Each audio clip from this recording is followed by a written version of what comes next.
Welcome to the PodQast, where we dive deep into the world of best-selling books. Each week, we explore the latest hits and timeless favorites that are captivating readers everywhere.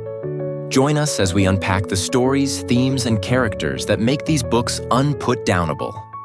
Whether you're looking for your next great read or curious about what everyone's talking about, you're in the right place. So grab your coffee, settle in. This is the PodQast, powered by OnCue New Media.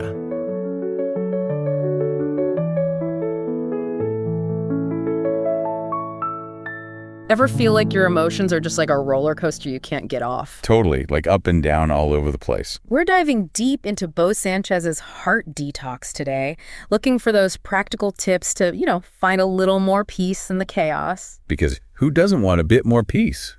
I love that Heart Detox gets right to it, No mystical mumbo-jumbo, just actionable stuff. Totally. And you, our amazing listeners, you're all about that personal growth, right?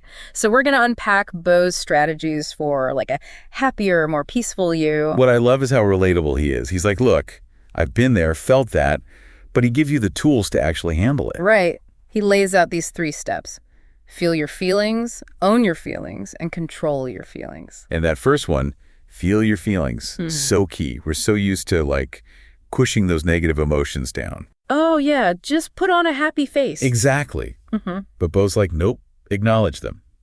That's how you start to work through them in a healthy way. It's so true. He even talks about feeling those emotions in the presence of God. Right, which can be so powerful. It's like inviting God into the messiness, into those tough spots. Then there's own your feelings. It's so easy to blame others, but we got to own our own responses. Totally. It's about taking back your power. You're not a victim of your emotions, You've got choices. Yeah. And then that leads into control your feelings, which sounds kind of crazy at first. I know, right? Can we actually control our feelings? Well, Bo says we can. He even talks about this experiment with prisoners who had to get angry on purpose, then calm themselves down. Wow. It showed that we have more control over our emotional state than we might think, So it's like building emotional muscle. Exactly. And to help us out, Bo gives us these 5 handles. Think of them like tools for navigating those emotional waves. Okay, I'm hooked. What are these handles? All right, here they are. Rules, focus, gap, imagination, and body. It's like he's giving us this toolkit for any emotional situation. I love it. All right, let's break these down. Starting with rules. What's the deal with rules of happiness? It's those conditions we set for ourselves to be happy. Bo gives this great example. He's like, I'll be happy when I have $1 million versus I'll be happy enjoying dinner with my family. Oh, those are totally different. Right. One sets this huge, maybe impossible goal. And that could lead to feeling never good enough. Exactly. Yeah. But finding joy in those everyday moments like dinner with your family, that's more attainable. It's like that saying, stop and smell the roses. Right? Yes. And he points out that a lot of times we don't even realize we're setting these rules, Ooh, like subconscious rules. Totally. I'll be happy when I get that promotion. Or I'll be happy when I find the perfect partner. It's like a trap. So how do we break free from those self-made traps and be happier now? Bo says it's about simplifying those rules, Appreciate what you already have. Find the joy in the journey. Love that. He gives another great comparison. He's like, imagine saying, I'm happy when I arrive at my destination versus I'm happy when I take a single step towards my destination. Oh, wow. So celebrating those small wins along the way. Yes. Life's not just about the finish line. It's about enjoying the journey, right? Shifting from when this happens, then I'll be happy to I choose to be happy now no matter what. And that's a choice. He talks about starting the feast, right? In that rundown gym. They could have easily been like, ugh, this place is a mess, and focused on what they didn't have. Exactly. But instead, they chose to celebrate every little step, every milestone. And look at them now. It shows that you can find joy even when things are messy and unpredictable. Totally. And it's not just about material success or whatever. He talks about finding his wife, Marrow. He could have easily given up on love after, heartbreak. But yeah, he's been there. But he chose to trust, trust that God would lead him to something amazing. And let's be real, he found Marrow. That's a win. It's about trusting the process, even when you're not sure what's coming next. He compares these 2 rules too. I'm happy when all things go my way versus I'm happy when all things work for my good, Ooh. which is a recipe for constant disappointment, right? Life throws curveballs. But when you trust that those challenges, those detours, are all part of a bigger plan, that's where that deep peace comes in. It's like that verse in Romans, right? All things work together for good. For those who love God. Exactly. Surrendering that need to control every little thing and trusting there's something bigger at play. That's a good reminder that, like, what feels tough today could be setting you up for something amazing down the road. He gives that awesome example of Meryl being teased for her big eyes as a kid. What she thought was an insecurity, Bo was drawn to. See, what we might see as a flaw, someone else sees as beautiful. Totally. Trust the process. That thing you're worried about now, it could be the thing that leads you to something even better. Speaking of shifting our perspective, his next handle is all about focus.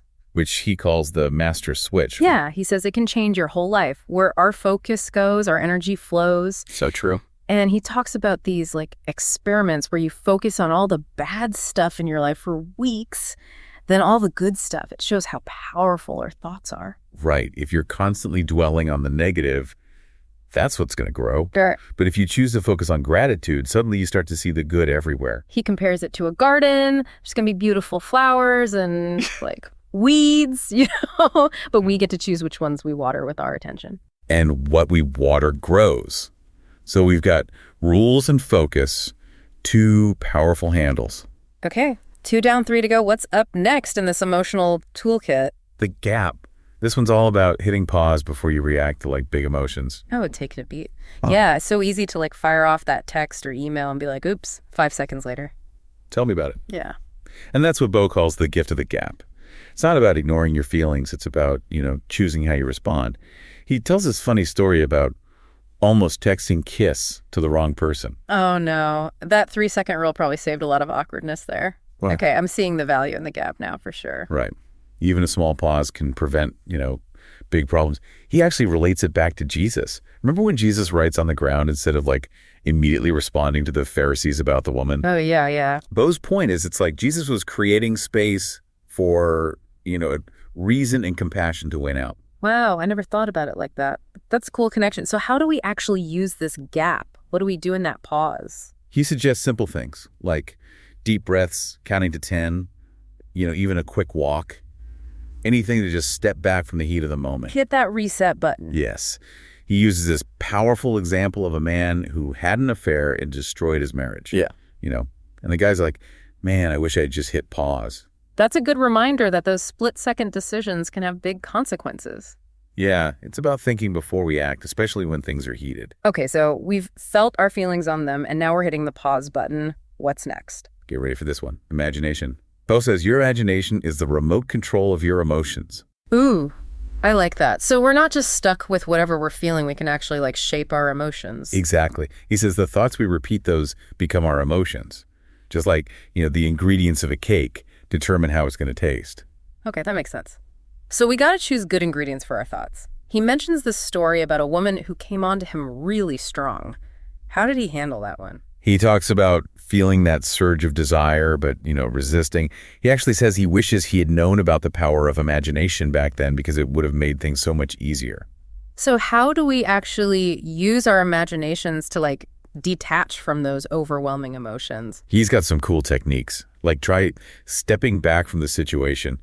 Imagine whatever's happening as like a black and white movie on a tiny little TV screen. I love that visual. Like you're creating distance. Right? It's not so in your face anymore. Yeah.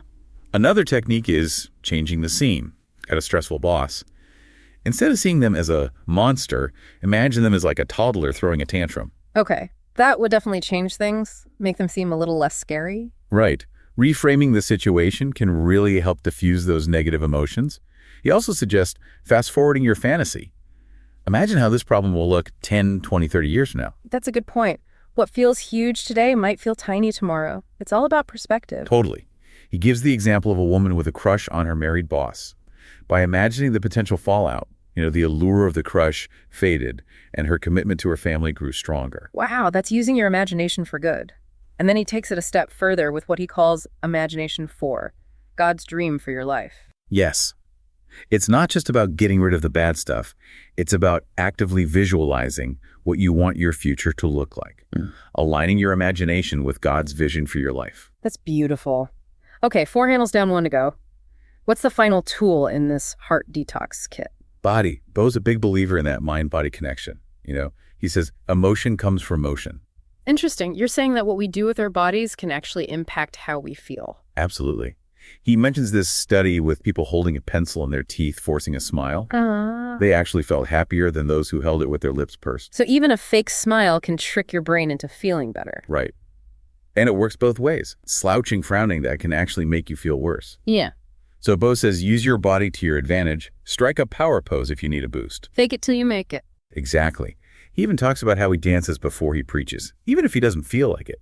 He says it just energizes him and helps him connect with the audience. I love that. So sometimes you got to trick yourself into a good mood. Sometimes. He compares our actions to like the mold that shapes wet cement. Our actions can actually shape our emotions over time. So we're not just victims of our feelings. We can actually choose to act in a way that creates the emotions we want. Yes. He also tells that story about the Israelites returning from exile. Yeah. They were devastated, right?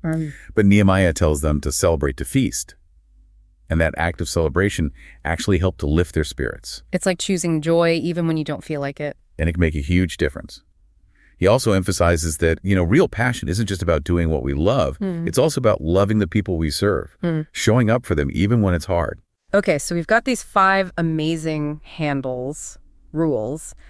Focus, gap, imagination, and body. It's like Bo's given us this toolkit to face life's challenges with more resilience and peace. Exactly. And now he dives into some specific emotions that tend to trip us up, focusing on 3 pairs: bitterness and pettiness, despair and insecurity, and worry and fear. And since you, our listeners, you're all about that practical advice for everyday life, let's zero in on worry and fear. Great choice.